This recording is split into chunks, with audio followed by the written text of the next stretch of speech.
Salam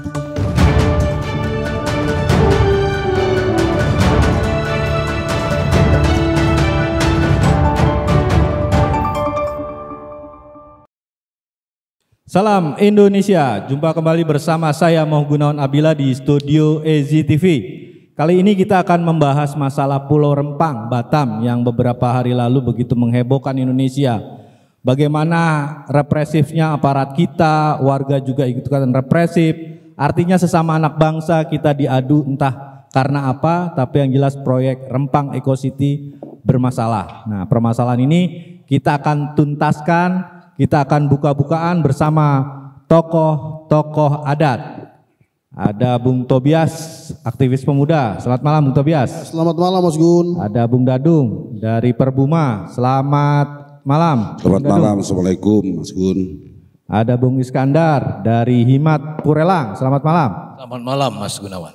Jadi nanti kita akan satu-satu itu apa Perbuma, apa tuh Himat, dan tokoh pemudanya dari Bung Tobias.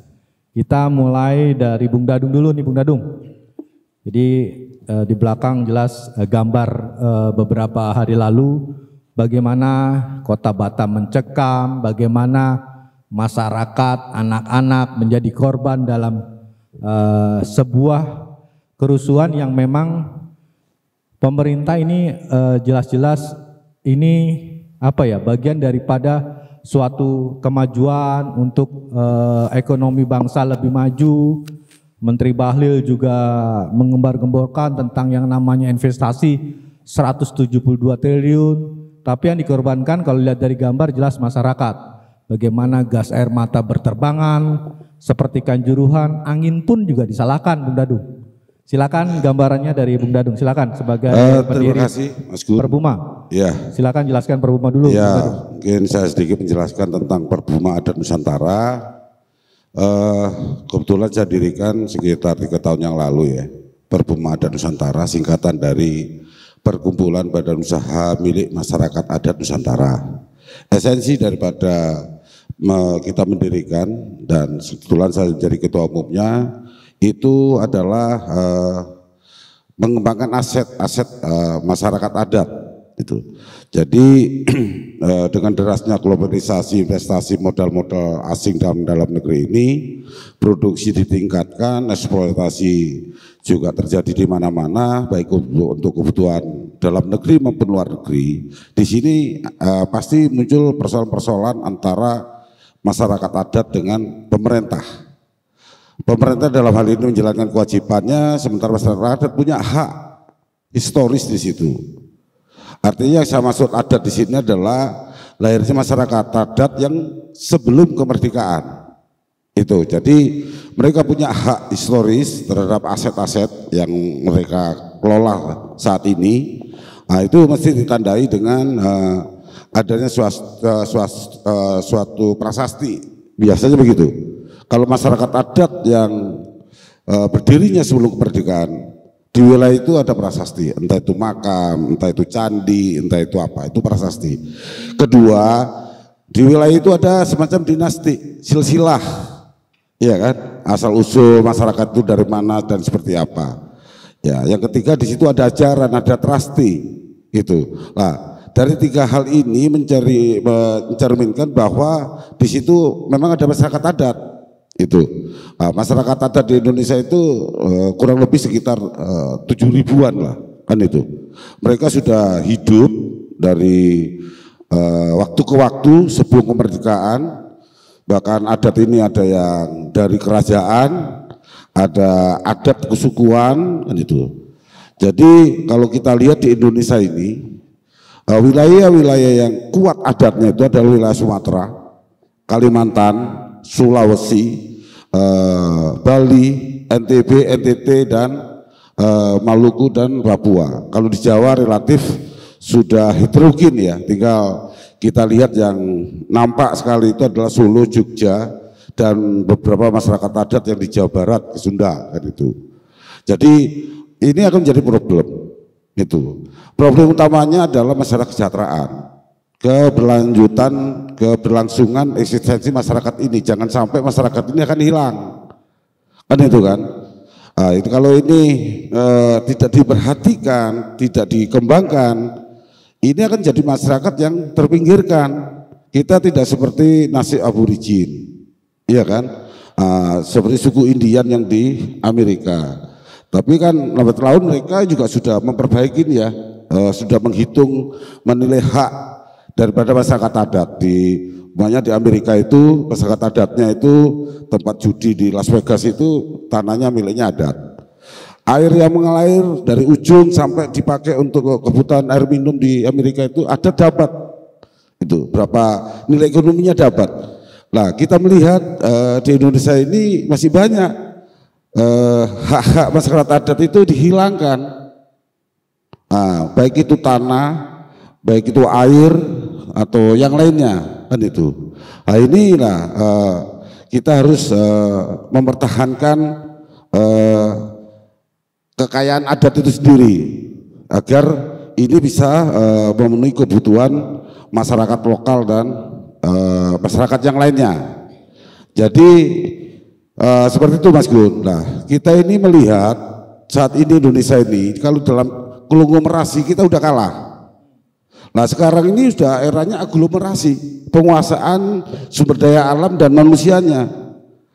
Tidak sedikit wilayah-wilayah yang aglomerasi, baik itu untuk real estate, untuk tambang, untuk properti atau untuk yang lainnya. Masyarakat adat itu masuk ke situ sudah ada larangan, sudah ada aturan. Sehingga banyak juga masyarakat kadang masuk dalam wilayah itu memetik jagung, mengambil apa, kena masalah hukum dan sebagainya. Nah, datangnya investasi ini, datangnya modal ini dalam dan luar negeri ini harus ada namanya hubungan yang saling menguntungkan dengan masyarakat adat. Isu utamanya adalah kesejahteraan, welfare state. Jadi sesuai dengan konstitusi udah jelas pasal-pasal tentang kesejahteraan itu sendiri. Dan kemudian awal-awal Pak Jokowi membuat kartu sehat dan sebagainya. Jadi Indonesia ini harus masuk ke ruang welfare state, yaitu negara menjamin kesejahteraan masyarakat atau rakyatnya atau sosialnya, entah itu melalui asuransi pendidikan, kesehatan dan yang lainnya kan itu. Sehingga apa, kebutuhan dasar mereka terpenuhi, aktualisasi dia mau sekolah terpenuhi. Jangan sampai datangnya suatu investasi atau modal di suatu wilayah, iya kan, lambat laun mereka ini termiskinkan oleh itu. Dulu mereka bisa hidup dengan alam itu, setelah ada investasi dan sebagainya, alam itu berubah sehingga dia kesulitan untuk mencari makan karena budayanya udah hilang. Dulu yang nelayan akhirnya jadi pekerja di pabrik, dulu yang petani akhirnya dia diburu, kan itu. Dulu mereka pekebun, peternak akhirnya jadi buruh juga di industri. Nah, ini bahaya gitu. Oleh karena itu kita harus paham, selain kesejahteraan itu adalah ada di konstitusi, kesejahteraan itu adalah komitmen. Indonesia merdeka ini kan banyak disupport oleh para raja dan masyarakat adat. Oke, kita kunci di kesejahteraan dulu ya. Nanti kita akan bahas lebih mendalam mengenai untung rugi relokasi di Rempang. Kita ke Bang Iskandar dulu. Jadi sebagai pendiri Himat-Purelang juga harus dijelaskan Himat-Purelang itu apa, dan saat ini juga Himat-Purelang juga melakukan beberapa mungkin gugatan atau apa terkait kerusuhan di Batam, masyarakat Rempang sendiri, atau secara keseluruhan kejadian-kejadian kemarin ini. Menurut Himat-Purelang ini siapa sih yang salah? Masyarakatkah, polisikah, pemerintah daerah, BP Batam, atau pemerintah pusat? Silakan Bang Iskandar. Terima kasih Mas Gunawan. Terima kasih untuk kawan-kawan narasumber lainnya. Terima kasih untuk EJTV. Kami pertama-tama mengucapkan terima kasih atas peran partisipasi, kepedulian komponen masyarakat Indonesia, organisasi, pribadi dan lain-lain, khususnya netizen Indonesia. Kalau kami perhatikan unik memang kasus Rempang Galang ini. Tapi kita harus menambahkan kondisi-kondisi yang ada saat ini yang sudah di follow up, kemudian dipublikasi, bahwa Di sana seperti tadi dikatakan kawan-kawan adat, kami itu lahir tahun 2008. Saya itu kebetulan menginisiasi lahirnya komunitas masyarakat adat yang terdiri dari banyak suku. Di sana itu memang dominan suku teman-teman kita Melayu, warga Melayu, tetapi tidak menafikan keberadaan teman-teman Tionghoa. Karena di sana kami temukan ada kuburan teman-teman Tionghoa itu dari buyut-buyut mereka nyaris sudah berusia 400 tahun, tepatnya itu di Rempang Cate. Lalu kita lihat di sana seperti yang disebut tadi bahwa ada seperti simbol-simbol budaya, karena di sana di dekat kecamatan Galang itu juga ada kelenteng ya. Itu sudah ratusan tahun juga. Jadi kami itu lahir dari kolaborasi mereka. Maka lahirlah pada tahun 2008 itu Himpunan Masyarakat Adat Pulau-Pulau Rempang Galang. Kami berterima kasih sekali ketika warga Indonesia tidak melihat suku dan agama, tidak melihat hal-hal lainnya, tetapi memberikan dukungan terhadap adanya persoalan kemanusiaan di Rempang. Itu di sana itu Pak, Rempang Galang itu bukan seperti pandangan kita pulau yang 1-2. Rempang Galang itu tepatnya luas totalnya itu 34.108,24 hektar. Lalu itu terdiri dari 52 pulau, besar dan kecil. Ke pulau paling kecil itu luasnya kurang lebih 4.000 meter. Pulau paling kecil di sana. Itu kalau di sana disebut Pulau Teri itu. Kalau kita dari Batam menuju ke ujung sampai ke jembatan 6 itu tepatnya di sisi sebelah kiri setelah jembatan keempat. Nah, komunitas ini lahir unik karena didorong oleh berbagai suku. Di sana yang kemarin itu banyak mendirikan itu adalah teman-teman Melayu, kemudian ada teman-teman Buton dan Bugis, serta dari NTT. Nah, sejarahnya di wilayah tersebut itu banyak teman-teman dari NTT, teman-teman dari Adunara tepatnya. Nah, mereka itu adalah pegawai PT Mentrans. PT Mentrans itu adalah korporasi besar di eranya, di era 50-an yang didirikan dari proyek mercusuarnya Pak Soekarno, presiden pertama kita. Mereka adalah perkebunan nanas dan memang mereka spesialisasi mengekspor sampai ke Jepang. Jadi sejarah-sejarah ini menuntun menambahin sejarah lama bahwa itu adalah kerajaan kawan-kawan Lingga. Kalau saya hanya mau menyebut Melayu Lingga, mereka sudah berperan di tataran itu. Kalau mau jujur, itu dulunya bukanlah bagian dari kota Batam. Mereka adalah bagian dari Bintan yang dulu itu masih kecamatan skupnya.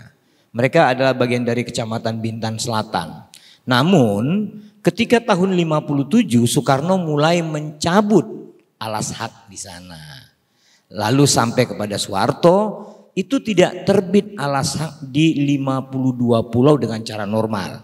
Tetapi masukan untuk bapak-bapak polisi dan jaksa bahwa ada banyak oknum aparat BPN yang menerbitkan ada hak milik, ada hak pakai, ada HGB di sana. Nah, jadi yang dikatakan oleh Pak Mahfud bahwa di sana orang Indonesia, warga negara Indonesia, masyarakat Indonesia, khususnya teman-teman dari suku Melayu tidak mempunyai sertifikat, itu keliru besar. Pak Mahfud harus belajarlah, kita tidak silau melihat gelar profesornya karena ini kasuistis. Tidak ada satu orang pun di muka bumi yang bisa mengetahui semua hal. Untuk hal-hal tertentu beliau bolehlah. Lalu kalau kita perhatikan lebih jauh, di mana asal muasal persoalan ini? Ini dimulai ketika ada pertemuan-pertemuan, ada ide dan lain-lain sejak tahun 2001. Yaitu ketika Batam masih menjadi disebut kota Madia. Belum kota Batam. Di situ mulailah masuk ide-ide membangun Rempang khususnya untuk membangun menjadi kawasan wisata. Lahirlah yang kita kenal itu yang disebut-sebut dengan MOU. MOU itu sendiri kalau kita mau jujur, dominansinya adalah Pemprov Kepulauan Riau dan Kota Batam. Nyaris sangat lemah posisi BP Batam di situ. Nah inilah yang disebut orang ada investasi awal dari PT MEK. Sayang kemudian di kisaran 3 tahun setelah itu Mabes Polri menemukan ada dugaan tindak pidana korupsi di dalam MOU itu.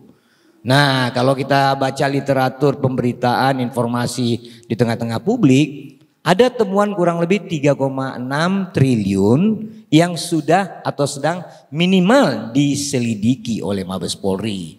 Zamannya waktu itu Kapolrinya Pak BHD ya, Bambang Hendar Sundanuri. Nah jadi kondisi-kondisi ini yang membuat harusnya polisi, saran kami nggak usah sibuk-sibuk untuk mau merelokasi rakyat sebelum mereka sibuk menyelesaikan persoalan korupsinya itu. Nah jadi kita tidak perlu lagi mengedepankan bahwa ini adalah masyarakat butuh hidup dan lain-lain. Tapi esensi awal ketika ada perbuatan salah yang ditemukan oleh aparat hukum tapi itu tidak selesai, masa kita menghalalkan kinerjanya ke depan, kita percaya dengan orang-orang itu. Nah jadi kalau menurut kami untuk Mas Gunawan dan kawan-kawan narasumber terima kasih. Kita tidak pernah percaya bahwa investasi ini ada. Pun itu sudah ditandatangani oleh Pak Joko Widodo dan pihak Sinyi Glass Corporation. Oke, nanti kita akan bongkar itu. Oke, 172 triliun. Ya. Uangnya ada apa enggak sih kan? Kita ke Bung Tobias. Nah, Bung Tobias ini kan udah dibahas ke adat lah, sejarahnya Rempang lah.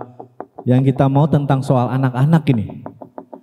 Jadi sebenarnya mungkin Komnas Anak atau KPAI sendiri memang sudah menyurati. Komnas HAM juga sudah mengutuk keras nih. Nah ini pandangan pemuda nih. Jadi kan kalau ngelihat Bahlil ya cuek nih kan, kalau menteri kalau di DPR kemarin kan. Yang penting investasi jalan, gas terus, dia sama dengan presiden. Hanya bilang bahwa kejadian ini dipicu dari miskomunikasi. Hanya sebatas kata itu, miskomunikasi. Tapi kalau ngelihat gambar-gambar di belakang ini, mungkin Bung Tobias bisa melihat ini ada salah apa, salah bagaimana, terpancing atau bagaimana aparat kepolisian karena ini sudah seperti kayak paramiliter. Jadi membawa pasukan di tengah-tengah konflik sementara di situ banyak anak belajar baik SMP, SD, tembak dan angin lagi-lagi disalahkan seperti Kanjuruhan. Silakan Bung Tobias. Ya terima kasih Mas Gun. Kalau persoalan di Rempang ini ya pertama-tama kita prihatin ya untuk anak-anak maupun orang tua yang kita bisa boleh lihat ya bahwa mereka pada kabur semua di sekolah pun kan. Nah itu kan akan menjadi trauma ya anak-anak. Nah saya lihat di sini sebenarnya Pak Presiden Jokowi itu yang katanya itu sudah benar-benar memperjelas bahwa duduk perkara ini ya yang pertama seperti apa, seperti maunya Pak Jokowi bahwa segala investasi ini berjalan dengan baik ya kan, tapi nyatanya sampai dengan hari ini yang kita lihat bahwa persoalan terjadi. Berarti ini kalau pandangan saya bahwa ini ada di dalam Rempang Eco City ya kalau nggak salah itu terdapat banyak persoalan yang ada di situ. Nah persoalan kepentingan yang ada di situ ya kita lihat bahwa ada masuknya perusahaan Cina ya, perusahaan Cina untuk apa? Pabrik kaca kalau nggak salah ya. Nah ini pasti ada interest kepentingan. Kenapa saya bisa bilang ada kepentingan di situ? Nah sampai kalau memang itu kepentingan itu untuk membantu masyarakat atau memperkaya daerah di Rempang, itu it's okay lah ya kan. Tapi kita lihat di sini bahwa ya jelas di media bahwa kenapa ya mereka mati-matian mempertahankan itu investasi, tapi mereka tidak melihat dampaknya kepada anak-anak maupun dampak terhadap begitu banyak masyarakat kan. Nah itu yang kita prihatin di situ. Dan kita lihat kalau ini sampai terjadi terus, sebenarnya yang menderita itu rakyat, bukan itu pengusaha-pengusaha yang datang dari Cina. Dan kita lihat bahwa harusnya kita buka mata, pemerintah itu buka mata. Jangan sampai kita sudah menderita, beras sudah naik sampai dengan 650 dari 490 sampai 650. Nah ini mau jadi apa? Lah kalau kita ribut lagi, sedangkan masyarakat sudah pada kelaparan dengan harga naik seperti ini, Nah itu harus dipikirkan. Jangan kita melihat bahwa investasi itu benar-benar menguntungkan masyarakat yang ada di situ. Ya ini kan belum berjalan, sedangkan yang kemarin aja berjalan aja ada konflik di situ, katanya ada 3 triliun lebih terjadi pungli di situ. Lah kita mesti lihat di situ. Lah sekarang ini belum jalan aja sudah menderita. Lah sekarang kita bilang katanya itu investasi menguntungkan. Nah itu kalau saya bilang seperti itu Mas, dan harapan kita pemuda, siapapun yang nanti mau akan menjadi presiden nanti nih, kita melihat di presiden-presiden ini, itu harus ada kepentingan yang paling serius itu adalah pangan. Nah itu ketahanan pangan harus. Jadi jangan kita semua bicara ketahanan pangan. Ya situasi sekarang aja ketahanan pangan, kok dia naik seperti itu. Nah kita harapan bahwa orang-orang yang benar-benar betul-betul untuk masyarakat, memperkaya masyarakat atau jangan sampai rakyat miskin. Nah itu harus betul-betul menjaga ketahanan pangan. Jangan sampai nanti bilang kekeringan lah, inilah, itulah, harga naik. Nah itu kan menderita seperti itu Mas. Mungkin seperti itu dulu Mas. Terima kasih. Oke, terima kasih Bung Tobias. Jadi tidak hanya pabrik tapi pangan juga harus dipikirkan. Jadi Pak Presiden Jokowi lupa memang Indonesia ini defisit beras. Jadi udah memang mengkhawatirkan tapi lebih ngegas tentang pabrik dan investasi. Ini ke Bung Dadung nih, selain Perbuma, Bung Dadung juga sebagai tokoh pemuda KNPI mungkin, kalau Bahlil itu junior ya Bung Dadung ya? Nah ini juniornya ini kemarin dengan gagah di depan DPR, dia itu membela yang namanya investasi tanpa data. Jadi kita punya beberapa bukti yang memang akan kita sodorkan ke, mungkin nanti bisa ditayangkan nih bukti-bukti. Pertama, dia menganggap bahwa Batam dari zaman dulu sampai sekarang dibilang tidak maju-maju karena ada tekanan termasuk Singapura. Jadi Singapura dikambing hitamkan oleh Bahlil ini. Nah gitu kan. Faktanya saya menemukan perusahaan yang disebut PT MEK, pemegang saham terbesarnya adalah orang Singapura Mas, 40%. Yang menarik kedua adalah ada yang namanya, ini sesuai fakta dokumen, ini bukan mengada-ngada, ada yang namanya Mbak Rani Nuraini Setiawati, dia 40% juga. Siapa dia? Dia salah satu kemarin di Formula E yang mendukung Anies Baswedan. Nah, sementara Anies Baswedan kontra terhadap Rempang. Ini agak-agak menarik ini. Jadi ini mau diseret kemana ini? Siapa makan siapa? Atau lagi menunggu di tikungan siapa yang mau dimakan? Nah kan sebagai ahli pemuda dan strategi, Bung Dadung melihatnya seperti apa nih? Jadi sementara Bahlil tokoh pemuda, kita tahu nih di segala ngomong air kan, ini beracun atau tidak, warnanya merah, manis atau beracun. Nah, sampai seperti itu, tapi data pun dia tidak berani. Bahwa tanah Rempang itu adalah tanah kehutanan. 100% itu tanah kehutanan. Tapi ya dia nanti ya petanya saya bawa dulu, jadi saya nggak bisa mau salah ngomong. Sampai begitu di depan DPR. Jadi seorang menteri tidak memiliki data, tapi dipilih oleh Jokowi sebagai tadi garda terdepan menteri investasi.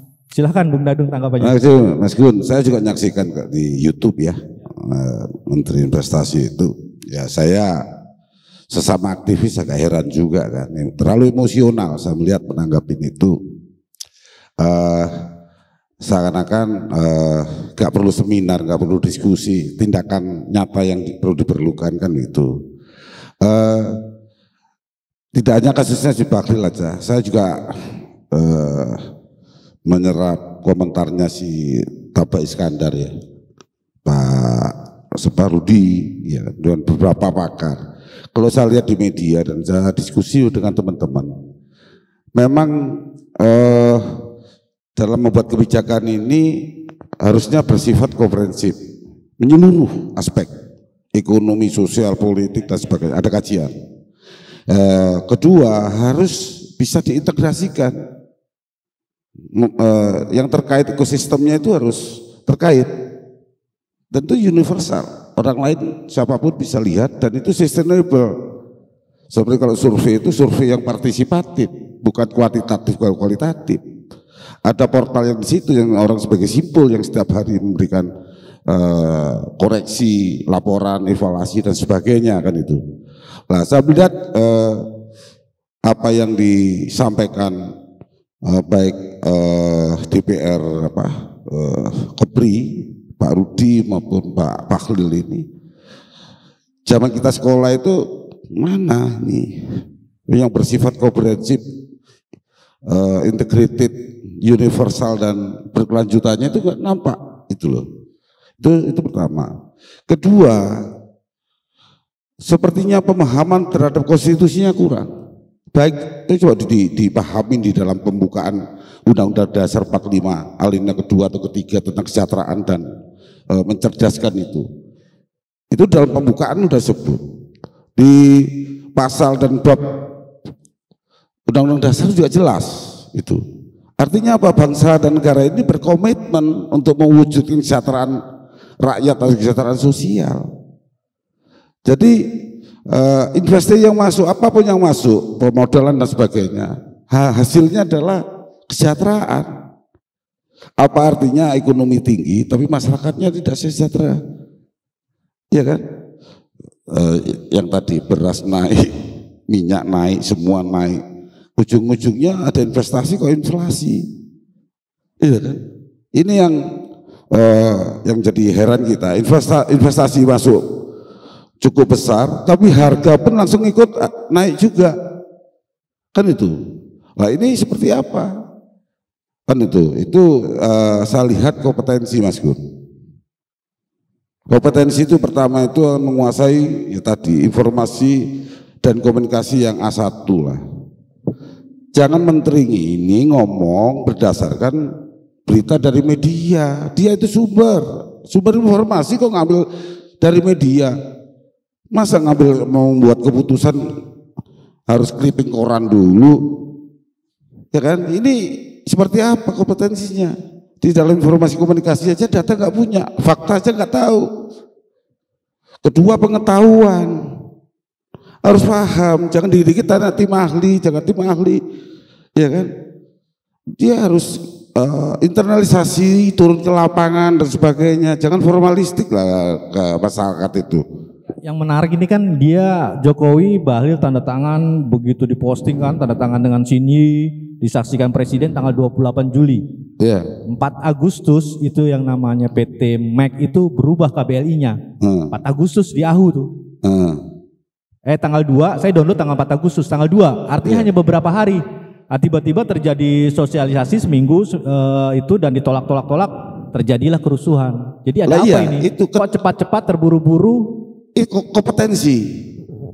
Kompetensi pemerintah atau petugas-petugas atau aparat-aparat itu rendah. Sudah nggak tahu informasinya rendah, komunikasinya parah, pengetahuannya kurang, skillnya kurang. Sehingga apa? Pada etika, rendahnya etika. Etika itu mulai dari pola berpikir, bersikap, berperilaku, termasuk dalam cara membuat keputusan. Itu attitude. Attitude itu bukan soal pakai dasi, bukan itu. Attitude dalam artian kompetensi itu. Cara berpikirnya ya salah. Kalau cara berpikirnya salah, bersikapnya salah, berperilaku salah, termasuk membuat keputusan salah. Karena kesalahannya di berpikir.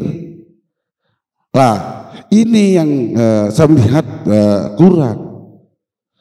Makanya ya memang kalau jadi menteri pejabat itu kan ada prosesnya. Jadi pembekalannya ya cukup gitu loh, bukan karena pendekatan secara politik, ya kan, karena kedekatan atau karena jadi tim suksesnya Pilpres kemarin sehingga minta jatah menteri dan sebagainya. Setelah diuji dengan kasus begini kelihatan bahwa kompetensinya rendah. Itu Mas Gun, saya soroti itu. Terus kemudian yang terkait Singapura ya, dan sebagainya, ya kita bisa analisis kan. Secara politik seperti apa, ekonomi apa, sosial seperti apa. Makanya kalau menurut saya itu calon-calon menteri dan pejabat-pejabat yang berurusan dengan masyarakat dan publik dan kebijakan pusat ini, ya ikut Lemhanas lah. Saya nggak tahu itu wali kota Batam itu ikut Lemhanas nggak? Tahu nggak geopolitik, geoekonomi termasuk Pak Bahlil dan DPR itu? Jangan-jangan nggak paham. Iya. Dia tahu nggak enclave-nya itu kan? Lah iya. Jadi kan kalau saya lihat nih kayak terjadi enclave itu di Pulau Rempang. Apalagi ini mantan salah satu kepala badan intelijen tuh saya tanya. Ini dengan enclave ini seperti apa? Nggak masalah 30% kan hanya pekerja asingnya. Tapi Bahlil di DPR bilang hanya 5%. Jadi ini ada ada apa nih? Apakah yang ini terkait dengan undang-undang?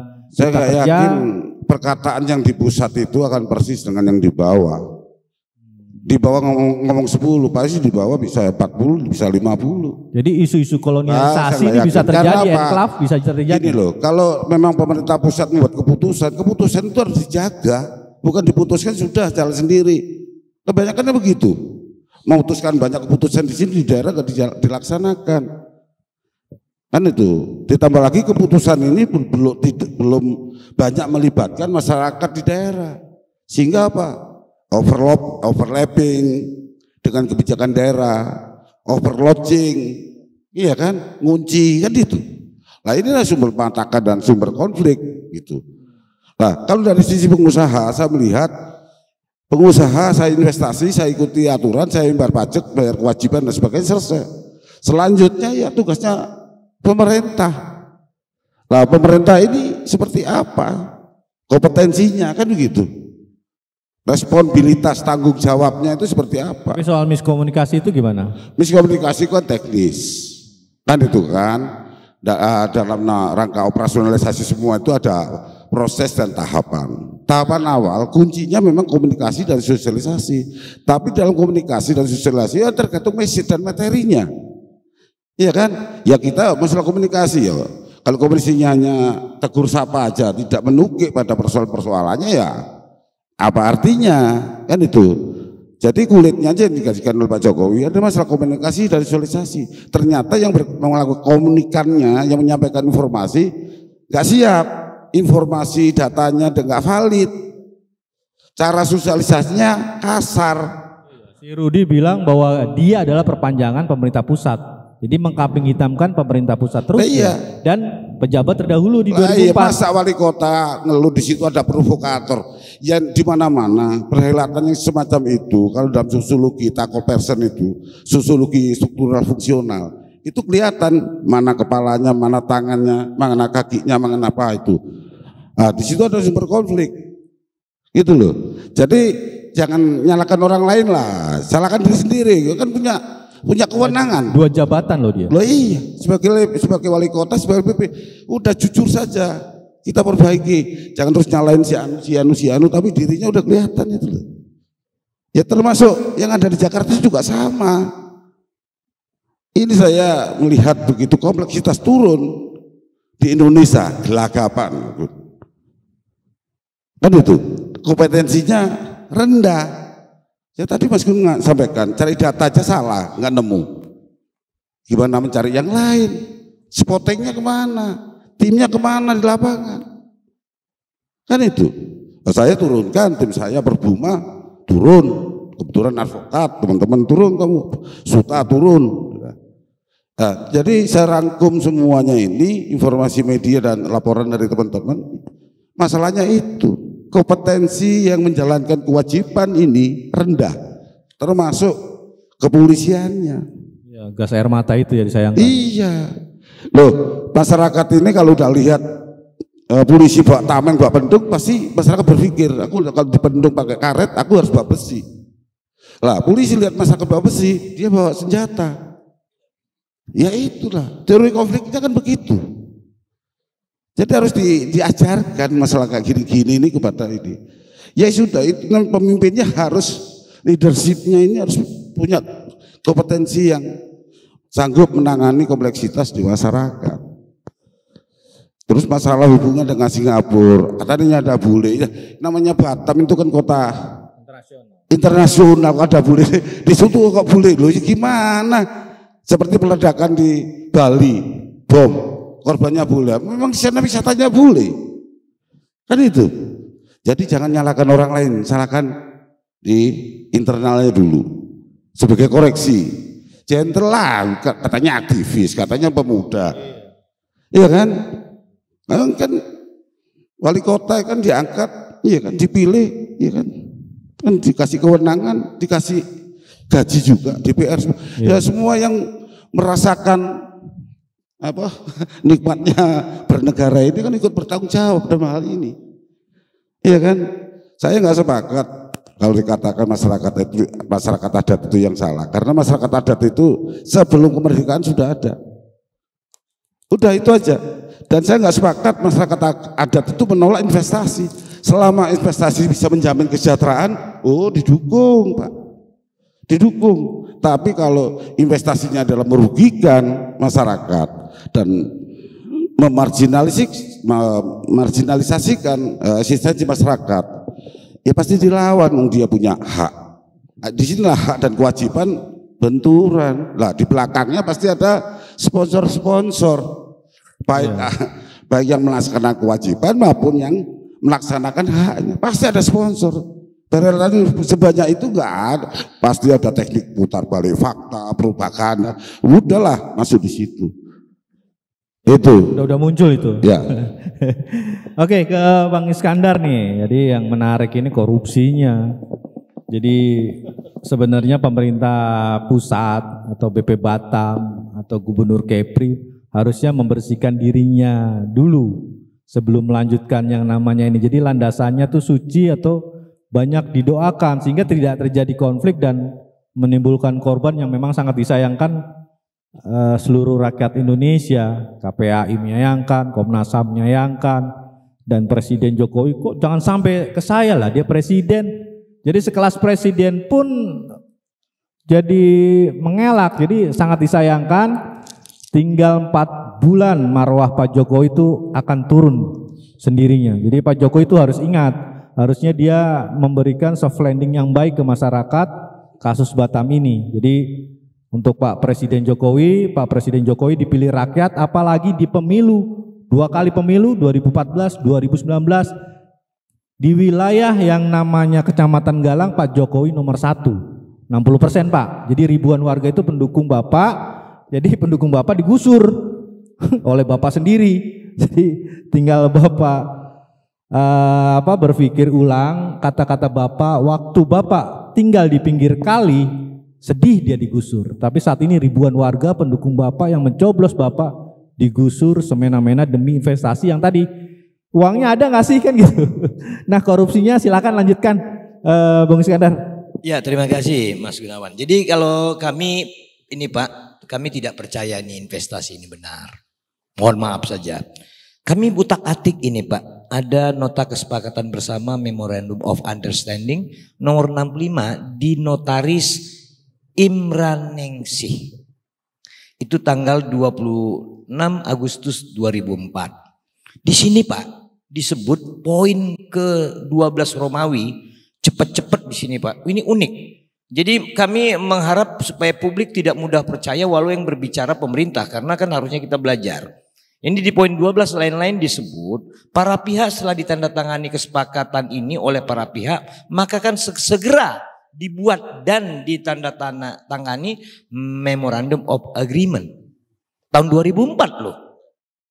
Nah ini yang dipupuk-pupuk, ini yang didengung-dengungkan oleh Pak Jokowi, Pak Airlangga Hartarto, Pak Luhut Binsar Panjaitan, Pak Bahlil, lalu Gubernur BP Batam dan Pak Rudi.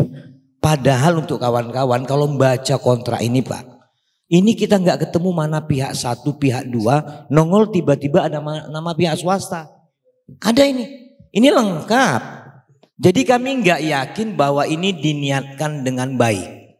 Nah tentang tadi Pak Bahlil mengatakan bahwa konteks di sini ada kepentingan asing. Ini kalau di kami orang Melayu, di teman-teman Melayu bilang begini. Kebetulan mertua saya Melayu Delhi. Muka buruk, cermin dipecah. Dia yang mukanya buruk, cermin yang dipecahkan. Harusnya pemerintah berkaca. Tadi sudah Mas Gunawan sebut, ini kontrak di China-nya dengan Xinyi Glass Corporation ini cepet banget, nggak rasional. Katanya ratusan triliun, tapi kerjanya kayak kita mau bikin warung kecil. sangat main 4 gulipat gitu. Maka kami mendorong bahwa civil society di Indonesia, bahkan politisi, kami juga senang kalau bahkan calon presiden untuk menuntaskan ini. Kami sudah tidak percaya kalau presiden yang sekarang bisa menuntaskannya. Karena faktanya Pak Jokowi sudah ikut kok. Jadi begini untuk bapak-bapak di EJTV ini, Pak Jokowi dilantik jadi presiden periode pertama, beliau itu ke Singapura minggu pertama bersama Pak LBP dan Ibu Sri Mulyani. Catatan kami ada kok IPDIT, Himpunan Masyarakat Adat Pulau-Pulau Rempang Galang memberikan masukan. Enggak perlu jauh-jauh mau menjual peluang investasi ke Singapura. Itu Pak Jokowi itu minggu pertama loh. Karena Pak bereskan dulu Pak Presiden tanah di Rempang Galang. Coba Bapak bisa bayangkan sekarang Pak Bahlil ngomong keributan itu karena Singapura. Lah kemarin ngemis ke Singapura, sekarang jelek-jelekin Singapura. Perusahaannya dari Singapura Belum lagi yang dikatakan Mas Gunawan tadi bahwa ternyata PT Mac ini pemiliknya justru orang Singapura juga ada. Nah gimana itu menjawabnya? Kan ini kalau bahasa kerennya complicated persoalannya, complicated kepentingannya, maka ketika terjadi kerusuhan complicated sah. Karena dari awal memang sudah tidak baik. Kalau di adagium atau pemahaman teman-teman di Jerman saya sering ngutip itu Pak, and the good alles good. Awal yang baik akan berakhir dengan baik. Tapi kalau niatnya sudah buruk seperti kontrak tadi, seperti disebut Mas Gunawan, PT Mac-nya baru melakukan perubahan KBLI di bulan Agustus juga, ya ini kan sama dengan untuk apa PT itu lagi. Banyak PT bapak-bapak ini mungkin yang lebih expert. Nah jadi kita mau mengumpulkan bahwa kami mau menyajikan kepada Pak Bahlil, kepada Pak Jokowi, tawaran kami pertama, resolusi rakyat lah. Tolonglah Pak Presiden diperintahkan saja Pak Kapolri menuntaskan proses penyelidikan kasus yang diduga tindak pidana korupsi atas MOU antara Wali Kota Batam dengan Deputi. Ini Pak yang tanda tangan di MOU itu bukan Kepala BP Batam atau Otorita Batam, tapi Deputi. Tahun 2004, tanggal 26 bulan 8 itu. Jadi kami minta ke Pak Presiden diselesaikan itunya dulu. Jadi nggak usah capek-capek Pak Bahlil membuang anggaran untuk hari Sabtu pergi ke Rempang. Selesaikan dulu lah kasus dugaan tindak pidana korupsi tahun 2007 yang diperiksa oleh Mabes Polri. Malu juga kan Mabes Polri, tiba-tiba hari ini Pak Kapolri mengirimkan lagi 400 atau 4 peleton polisi ke Rempang. Lawang masa ngirimkan ngadepin rakyat kasus dugaan korupsi yang sejak tahun 2007 nggak kelar-kelar sampai hari ini diselesaikan oleh Pak Polisi. Jadi kami menawarkan ini dulu untuk diselesaikan oleh Pak Presiden, oleh Pak Kapolri, oleh Pak Bahlil. Nggak usah capek-capek lah apa jual kecap kalau kata orang Medan ya. Sudah kalau memang investor itu datang, nggak susah. Kita belajar kok bagaimana kawasan industri Pulau Gadung, kawasan industri Jawa. Itu pemerintah nggak mengeluarkan anggaran buka jalan kok. Mereka lebih kaya, lebih banyak uang. Ini enggak. Baru kontrak di China, tapi udah ngemis-ngemis itu BP Batam kepada pemerintah untuk mengeluarkan buka jalan, bikin ini dan lain-lain. Terus bener nggak ada investornya gitu? Kenapa nggak pakai down payment dari investor? Kalau memang benar ada investornya, takutnya ini manipulatif lagi seperti tahun 2004 itu. Itu takut kami Mas Gunawan, maka kepada civil society kebetulan kami tadi baru selesai. Oh gitu ya mungkin ya. Tapi tadi kami Pak baru selesai dari komisioner mediasi di Komnas HAM.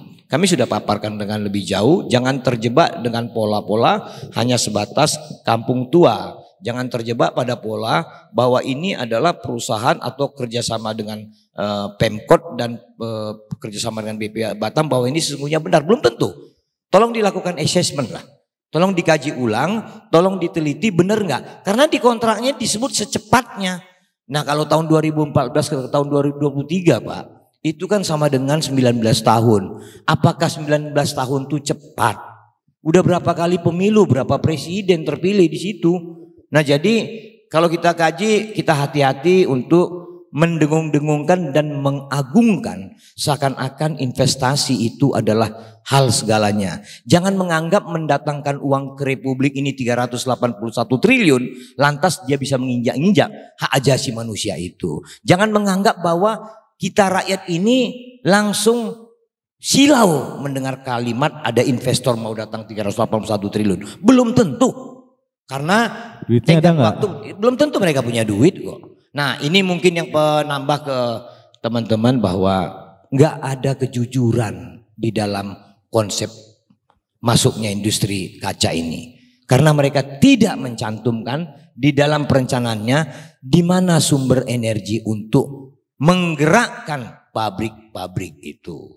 Itu tidak jujur. Dan ini yang tadi kami sebut di Komnas HAM, inilah potensi pelanggaran hak asasi manusia berikutnya, yaitu pencemaran lingkungan. Dan kami yakin negara tetangga kita akan mengambil langkah hukum ke Mahkamah Internasional untuk mempersoalkan proyek ini. Bisa sampai begitu. Begitu dulu Mas Yud. Oke. Ke Bung Tobias lagi, kita udah mendengar apa yang disampaikan Bung Dadung secara lengkap, komprehensif dari Bang Iskandar. Jadi negara ini sudah terlihat. Jadi kalau memimpin pertama, tahun kedua, ketiga, dan ini di akhir-akhir ini kayak sudah mulai kelihatan Bung Tobias watak asli sebenarnya pemimpin kita, ya kan? Jadi dia mau lengser, dia sudah tutup mata atau bisa dibilang tanda kutip Presiden Jokowi mata kuda, jadi udah lurus terus tanpa mau mendengar. Ini terbukti dengan perkataannya, kok nyaris satu negara itu. Jadi Presiden Jokowi entah bagaimana, mungkin Bung Tobias sendiri yang bisa merasakan sebagai mantan pendukung Pak Presiden Jokowi melihat hal ini. Jadi di akhir-akhir itu baru kelihatan watak asli seseorang pemimpin. Silakan Bung Tobias. Ya, terima kasih Mas Gun.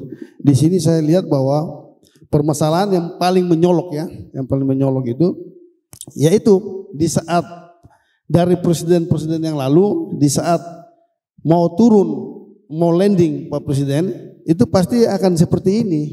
Dan kita akan lihat kok. Dan kita sudah pernah berbicara tahun kemarin, kalau Pak Presiden, mohon maaf aja kalau nggak benar-benar menjaga ini kualitasnya Pak Presiden dari awal mulai naik jadi Presiden tahun 2014 sampai dengan hari ini, nah itu pasti akan landing, pasti akan berantakan. Dan itu memang kita sudah prediksi kalau tidak mau mendengar hati rakyat. Kalau hanya mau mendengar hati investor, ya akan terjadi seperti ini. Karena apa? Ya sudah kita lihat kok, banyak investor-investor bodong kok. Cuma hanya dengan surat apa? Dengan LC yang bodong yang bilang katanya bisa, tahu-taunya ya LC-nya nggak bunyi. Nah itu yang kita takutkan. Sedangkan mereka sudah ngambil kita punya kekayaan. Apalagi ini apa? Mengenai pasir kuasa. Apalagi kalau kita ngelihat di Singapura selalu kalau nggak ada lahan kan pasir kan ngambil dari sana. Nah ini yang berbahaya. Dan kita ngelihat juga, saya koreksi juga si Bahlil tuh, jangan main asal ngomong, ya kan? Main asal ngomong, main cuap-cuap aja seakan-akan tuh dia investasi dari luar seakan-akan itu mantap besar, tapi dia nggak tahu bahwa di dalam Rempang sendiri anak cucu semua akan mau kemana? Ya, kita bongkar lagi nih satu lagi nih Bung Tobias. Jadi kita kan sudah tahu, jangankan presiden, ya kita kan pernah kemarin dituntut oleh salah satu pemimpin republik tertinggi di negara kita. Dia sebut pasir kuarsa.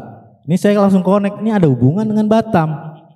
Jadi bagaimana di akhir-akhir kepemimpinan Presiden Jokowi seluruh pemimpin republik ini ya tadi mencari uang dengan tadi darah rakyat dan apa sih ini rakyat? Jadi rakyat ini seperti apa ya? Silahkan Bung Tobias. Ya itu ya saya bilang kan, jadi gini ya, kita sebagai eksponen pemuda Indonesia ya kita berharap mari pemuda-pemuda yang betul-betul mau menjaga apa seluruh kekayaan yang ada di Indonesia ini ya jaga, mari kita jaga yang benar. Jangan sampai nanti di saat nanti pas menuju 100 tahun Indonesia udah nggak tahu kemana, hartanya kemana. Nah itu yang berbahaya Mas Gun. Dan saya di sini juga ya mohon maaf ya kan, mungkin Pak Presiden saya selalu ngomong bahwa banyak yang di belakang-belakang Pak Presiden itu yang mencari keuntungan. Ya mungkin Pak Presiden benar, tapi ya mohon maaf menteri-menterinya aja yang mencari keuntungan. Dengan apa? Dengan kasih data-data bohong yang seakan-akan investasinya besar, yang seakan-akan bahwa benar-benar kita punya anggaran yang nanti subsidinya besar. Tahu-taunya ya subsidinya beras juga sampai hari ini ya nggak ada, ya kan? Nanti bilang katanya mau datang beras sudah disiapin dari luar, mau berapa ribu ton tuh nggak tahu tuh, saya tahu yang saya dengar aja itu seperti itu. Jangan cuma akal-akalin aja untuk kasih rakyat ini terduduk diam, termenung hanya dengan janji-janji manis. Tahu-taunya ya ngerampok juga itu harta kekayaan Indonesia ini. Dan kan kita udah lihat kan bahwa seluruh jangan kita hanya petinggi kok, petinggi ada yang ada di Indonesia ini semua, ya mohon maaf kata kasar ya ini asumsi saya maling semua, ya kan? Jadi kita ya anggap saja itulah apa yang mereka ngomong itu ya itu hanya angin-angin segar, angin-angin manis buat apa? Buat rakyat Indonesia, itu aja. Sebenarnya itu aja kok. Oke, Bung Tobias. Marah, jadi tidak hanya rakyat Batam, tapi di SCTV juga banyak yang kesal. Jadi Bung Tobias, Mas Dedung, udah mau 1 jam closing statementnya mungkin untuk mengingatkan pemimpin negara kita, Pak Jokowi, jangan menganggap enteng. Ingat teori api kecil, api besar, atau teori kaca retak. Silakan, Bung Dedung. Iya, Mas Gun. Jadi kebetulan saya FISIP ya, Sospol jurusan kesejahteraan sosial, saya penggiat pertanian dan adat. Adat saya dirikan Perbuma Adat Nusantara, saya juga menginisiasi dan pembina lembaga komunikasi pemangku adat seluruh Indonesia. Jadi 3 tahun kita bentukkan itu. Kita coba memberikan pemahaman. Kalau dari sisi saya kan sosialisasi saya kan tentang kesejahteraan, ya kan? Kesejahteraan pola Timur Tengah, pola Eropa dan pola Indonesia beda. Indonesia itu punya pola kesejahteraan, ya kan? Dari Sriwijaya mencoba itu beda itu, barter dan sebagainya, kan itu. Jadi saya melihat apa ya, kekurangan ilmu dan pengetahuan ini di aparat ini juga banyak. Sampai saya pernah menghitung itu menteri-menteri pejabat itu, saya hitung dengan tangan kosakatanya. Rata-rata di bawah 40. Kemudian saya lihat diskusi sama teman-teman, ternyata AHYO Indonesia ini di atasnya Timor Leste, Pak. Nomor 2 dari bawah, Pak. Di bawah 100 rata-rata. Akhirnya hanya 80. Kan itu. Terus saya cari-cari apa gitu, dan saya diskusi. Ternyata memang kekurangan protein, kekurangan gizi. Makanya emosionalnya meledak-meledak. Itu. Nah, inilah isu-isu tentang sumber daya manusia di Indonesia, kan itu kan. Nah, ini juga jadi perhatian. Tadi ada masalah pangan bukan masalah bobot dan harga, tapi kontennya ini, proteinnya, gizinya, vitaminnya cukup nggak buat rakyat ini. Jangan terus makan perut gendut dan sebagainya, tapi kita memunculkan penyakit. Diawali dari sakit akhirnya ke kanker, usia produksi meninggal sakit, usia produktif menurun. Dulu bapak-bapak kita 65 masih ke sawah, produktif. Sekarang anak umur 30 tahun ada yang sakit jantung, Pak. Ah, itu masalah sumber daya manusia. Terkait dengan investasi dan masyarakat adat ini, kita sudah melihat berapa tahun ini, saya hitung sekitar 4-5 tahun ini. Peringatan 17 Agustus Pak Jokowi dan menteri-menteri itu menggunakan baju adat. Itu simbol, iya kan? Wah, sudah nggak pakai dasi lagi seperti zaman Pak Harto dan zaman Pak SBY. Pakai baju adat, Pak. Itu teman-teman waktu itu kita diskusi, gimana Mas? Oh, bagus. Itu adat dari NTT awal itu, Pak Jokowi. Bagus lah, gitu. Artinya itu keberpihakan Pak Jokowi terhadap masyarakat adat. Jangan sampai simbol-simbol yang tampak di 17 Agustus di istana ini tidak sama dengan di bawah. Nanti dibilang tidak konsisten. Kan itu. Nah, ini yang harus dipikirkan oleh Pak Menterinya Jokowi termasuk gubernur dan wali kota ini. Sekarang Pak Jokowi secara formal dan secara sosial, ya kan, secara publik sebagai simbol adat Nusantara. Sampai ada kereta kencononya dan macam-macam itu. Iya kan? Semua pakaian adat, menterinya pakaian adat. Upacara 17 Agustus diikutin sampai wali kota, bupati. Tapi begitu ada masalah adat, mereka nggak muncul keberpihakan itu di masyarakat adat dan tidak bisa menyelesaikan.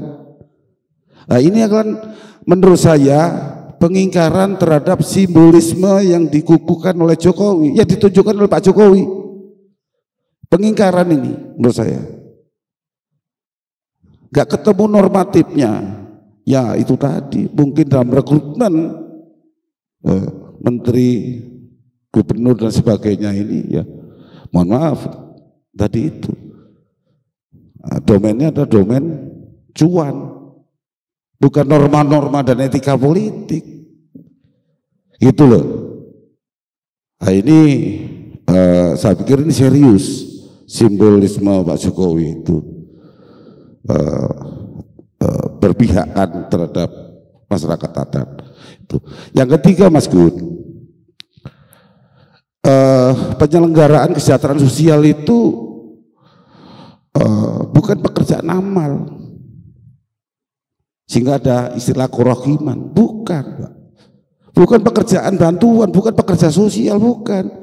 Ini amanat konstitusi, wajib mewujudkan kesejahteraan buat masyarakat, khususnya masyarakat adat yang sudah ada sebelum kemerdekaan, yaitu jaminan kesejahteraan. Kalau teorinya kesejahteraan itu ada Maslow, basic need dan aktualisasi.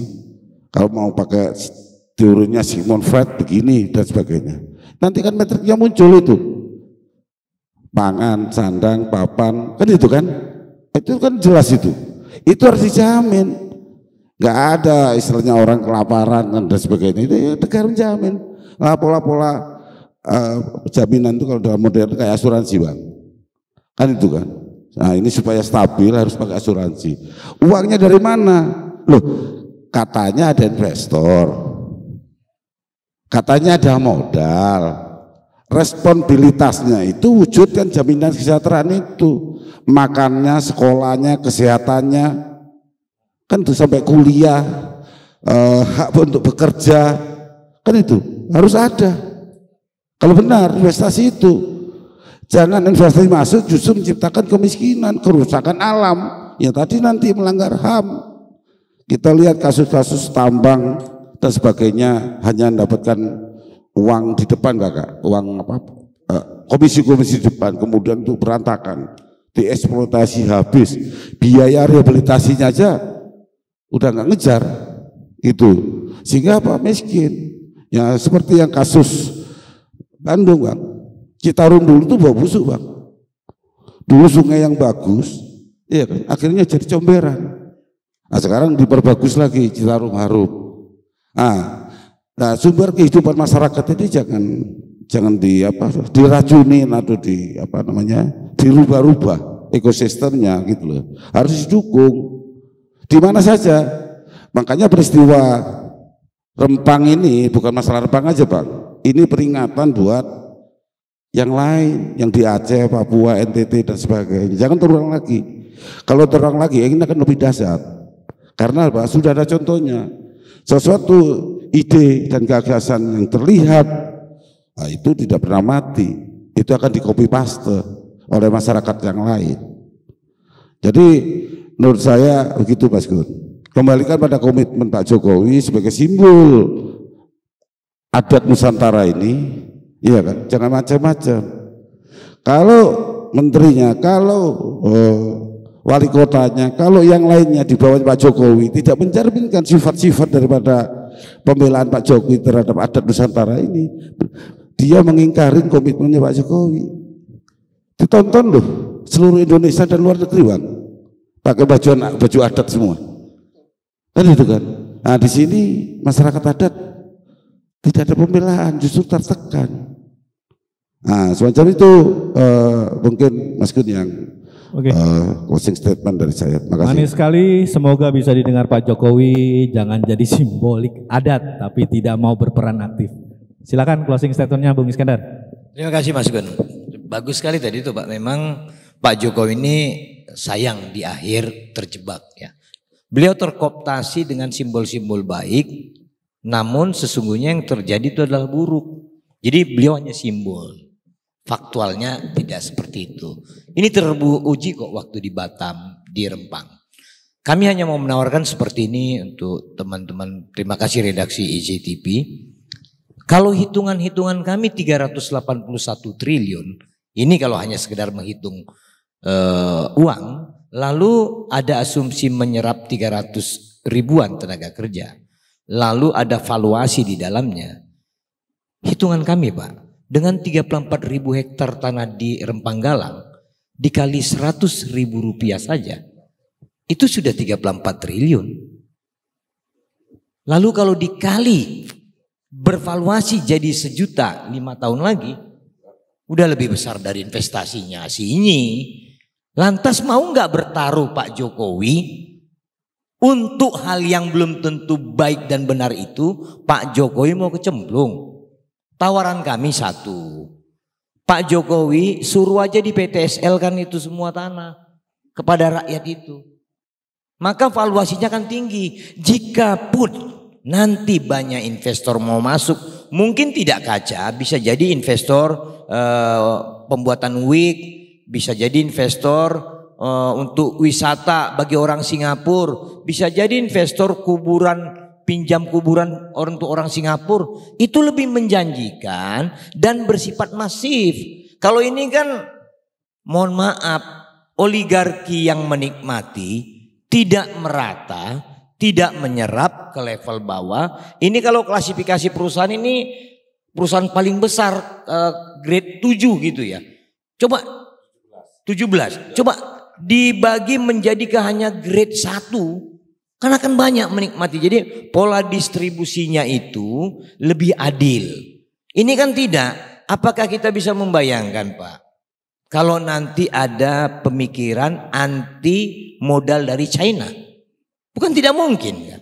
Karena kok untuk modal dari China ini diproteksinya luar biasa. Kan bisa saja. Kenapa untuk dari Jepang kemarin tidak? Kenapa untuk dari Eropa tidak? Kan seperti itu. Maka kepada Pak Bahlil yang kami tahu, nggak usah deh bawa ini intervensi dari asing. Toh kemarin juga you ngelawan asing kok di WTO kalah juga kan gitu. Jadi ini adalah gambaran berikutnya kecenderungannya. Ini fotokopi kecil dari WTO yang dipertontonkan oleh pemerintahan Pak Jokowi, beliau kalah melulu kan gitu ya. Nanti kecenderungan di sini juga beliau kalah. Maka tawaran kami lebih baik tanah ini ditingkatkan sertifikasi kepemilikannya dengan metode PTSL itu, toh itu programnya Pak Jokowi. Ketimbang Pak Jokowi kekeh hendak memaksakan kehendaknya, jangankan beliau bertahun 4 bulan ini Pak. Seingat kami, jikapun waktu awal beliau menangani Rempang nggak bakalan kelar Pak. Jadi saran ini semoga beliau pertimbangkan, jangan terbius oleh asumsi bahwa ada uang dari Sinyi Corporation, Glass Corporation, karena di lokal sendiri sudah kita lihat resistensinya. Kami takut Pak, ini mengarah melebar kepada persoalan suku. Ini kami takut benturan-benturan suku. Ini kami takut hal-hal yang buruk terhadap suku, agama, ras, dan antar golongan. Harapan kita Pak Jokowi cepatlah. Jangan dianggap remeh. Karena apa? Kemarin Pak Jokowi bilang harus ditangani dengan humanis. Ini ada pola komunikasi yang salah. Tadi kami baca berita. Pak Kapolri mengirimkan tambahan personil polisinya. Jadi rakyat mikir yang benar Pak Jokowi, apa yang benar Pak Kapolri.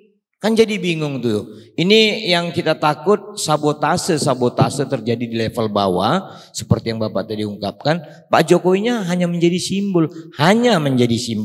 Bukan implementatif beliaunya.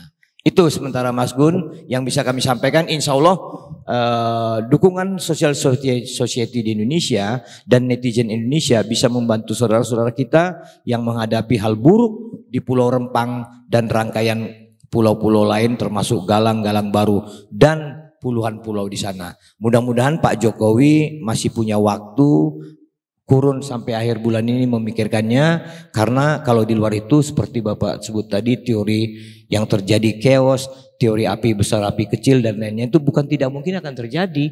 Harapan kita tidak, walau alam, tapi takutnya terjadi. Begitu sementara masuk. Oke, kita sudah closing statement. Silakan Bung Tobias mungkin bisa merangkum atau ada ini sendiri. Silakan. Ya, bagi saya sih ya nanti ya mudah-mudahan yang tadi telah disampaikan sama Bang Iskandar itu bahwa Pak Jokowi mendengar langsung itu lebih bagus, karena ya kita lihat bahwa Pak Jokowi selama ini dari mulai naik sampai dengan hari ini selalu bagi-bagi itu sertifikat. Nah, kalau alangkah baiknya, alangkah manisnya ya sertifikat itu dibagi lagi ke Rempang itu menjadi manis. Nah, dan yang kedua ya kalau bisa yang investasi ini, kalau bisa ini kan masih bisa, kalau bisa ya janganlah jalan, stop lah.